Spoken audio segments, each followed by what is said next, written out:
Baik, pemirsa, terima kasih Anda masih bersama kami di Dialog Spesial. Baik, Bang Lima, tadi kita sudah bahas bagaimana sebenarnya pemerintah Indonesia harus bisa mengelola sumber daya alamnya sendiri. Ya. Begitu, sehingga memang investor asing ini tidak terlalu seakan-akan menguasai begitu Ya. sumber daya alam yang ada di Indonesia.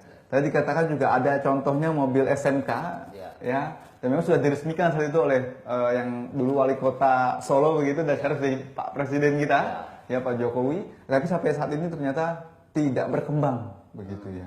Tadi dikatakan bahwa ada persaingan sehingga memang ini elit-elit politik bermain di hal ini, begitu. Nah, kalau dilihat dari peta, seharusnya begitu pemerintah melakukan apa sehingga memang produk-produk asal atau asli Indonesia begitu ini bisa akhirnya mendunia, minimal se-Indonesia dulu dipakai. Apakah ini yang terjadi di Indonesia sehingga memang Indonesia juga seakan-akan tidak terlalu peduli begitu dengan produk-produk yang ada di Indonesia. Kalau peta melihatnya bagaimana, Pak Lima? Jadi peta melihat secara global bahwa pemegang amanah, baik itu eksekutif dan legislatif, dia harus menyadarkan dirinya dulu bahwa dia adalah wakil rakyat. Mereka tidak boleh ego, mereka tidak boleh korupsi, mereka tidak boleh mudah disuap. Setelah mereka sudah bersatu, kalau sudah menjalankan undang-undang yang disepakati tanpa ada penyimpangan di dalamnya, maka yakin produk-produk kita yang dalam negeri itu akan menggeliat. Ini hanya regulasi di politik ini, regulatornya yang membuat kita tidak maju-maju. Contoh kecil, beberapa waktu lalu ada temuan-temuan orang anak bangsa, tapi karena permasalahan lagi di tingkat elit politik, dia tidak terwadahi, malah lari ke luar negeri yang ambil. Begitu. Nah, jadi peta ini adalah menggugah rakyat dan mengajak pemerintah, eksekutif dan legislatif bersatu jalankan. Kalau enggak, kami akan lakukan sesuatu yang di luar harapan kita. Itu mengganti mereka yang tidak sepakat. Contoh kita lihat, minyak sekarang rata-rata milik asing. Memang saya sadari bahwa untuk mengeksplorasi sebuah minyak itu butuh waktu dan biaya yang besar. Nah, ini diserahkan kepada bangsa asing. Kita penuh ketakutan. Padahal orang Indonesia ini banyak orang kaya. Banyak orang kaya. Namun kekayaan-kekayaan mereka ini ada kekhawatiran. Karena apa? Adanya sistem fee. Makanya orang Indonesia sendiri yang punya biaya, nggak mau dia. Lebih baik saya simpan uang di luar negeri. Investasi ke luar negeri.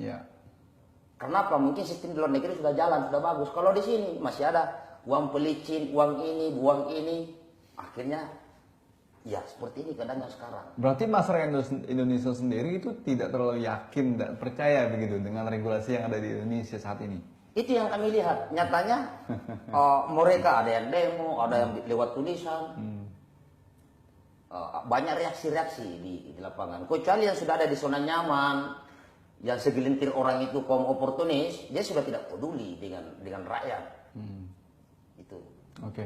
Tapi kalau dilihat dari peta sendiri sebenarnya asing seakan-akan datang terus ke Indonesia karena memang bonus demografi ini juga di Indonesia sangat wilayah yang luas begitu, sumber daya yang banyak dan juga sumber daya manusia yang banyak juga. Betul. Sehingga memang untuk faktor konsumen begitu ini sangat peluang sekali di Indonesia begitu ya. Nah, memang harusnya seperti apa nih kira-kira langkah pemerintah cepatnya begitu Lima sehingga memang ini mengantisipasi hal ini bahwa sebenarnya produk-produk kita juga bisa digunakan untuk masyarakat Indonesia sehingga memang produk asing ini akhirnya kalah begitu dengan produk-produk asli Indonesia begitu Lima. Oke. Jadi memang banyak saudara-saudara kita cara melawan produk luar dengan cara jangan membeli produk mereka. Ini tidak terlalu efektif.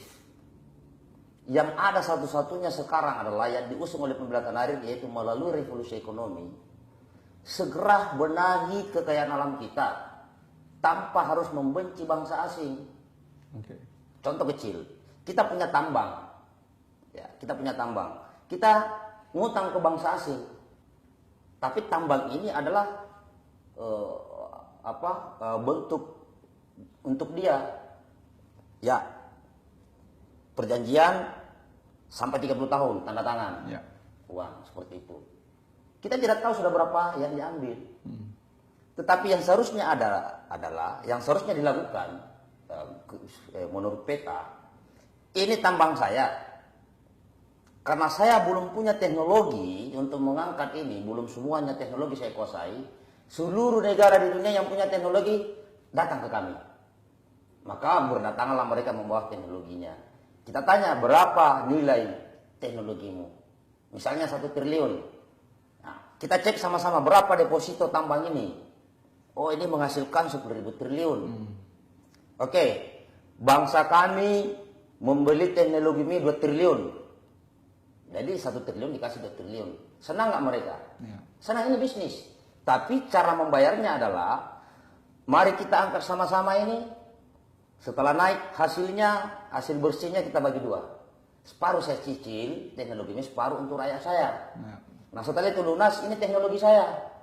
Berhubung rakyat saya belum menguasai teknologi ini, mana orang mau jadikan saya gaji dia sebagai karyawan. Sambil ahli teknologi. Bagi yang mau ahli teknologi. Nah dari dana-dana inilah kita buatlah pemuda-pemuda kita, rakyat kita sekolah keluar. Inilah yang dilakukan Kuba. Kuba 40 tahun dia diembargo oleh Amerika. Karena waktu itu dia revolusi, langsung dihentikan. Akhirnya kabur, Cina kabur, Amerika kabur. Akhirnya mereka diembargo 40 tahun. Diembargo 40 tahun, dia kelola kekayaan alam bangsanya sendiri. Dia manfaatkanlah untuk mencerdaskan bangsanya. Yang membuat Kuba hari ini menjadi negara sumber daya manusia terbaik di dunia. Itu Kuba. Nah, kita tidak perlulah ikuti Kuba. Bahwa langsung kita hentikan, tidak. Tapi yang sudah lewat, yang masih kontrak, silakan lanjut, setelah selesai berhenti. Kita atur seperti yang diinginkan peta tadi itu. Jadi revolusi ekonomi seperti itu ya? Ya. Ada perjanjian yang akhirnya memang nantinya setelah memang target dari perjanjian sudah selesai, itu adalah mempunyai hak milik Indonesia kembali. Ya. Begitu. Kan bisnis ini. Oke. Bisnis. Nah, ini pertanyaannya mau tidak begitu ya, dan juga bagaimana sebenarnya regulasinya begitu ya. Tapi memang sangat menarik sekali jika seperti itu akhirnya memang kembali lagi ke Indonesia begitu ya, hak milik, karena memang sumber daya Indonesia.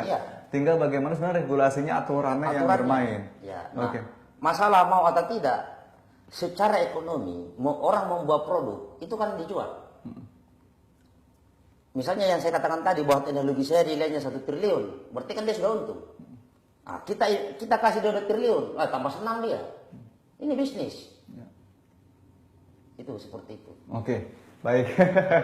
Menarik sekali ya sistem yang memang akan diajukan oleh peta nanti. Ya. Sejauh ini apa yang sudah dilakukan oleh peta? Mungkin sudah bertemu dengan elit politik begitu sudah untuk mengajukan tadi pandangan-pandangan terhadap revolusi ekonomi yang sudah dilakukan. Mungkin kedepannya akan melakukan hal seperti itu. Berhubung karena peta ini masih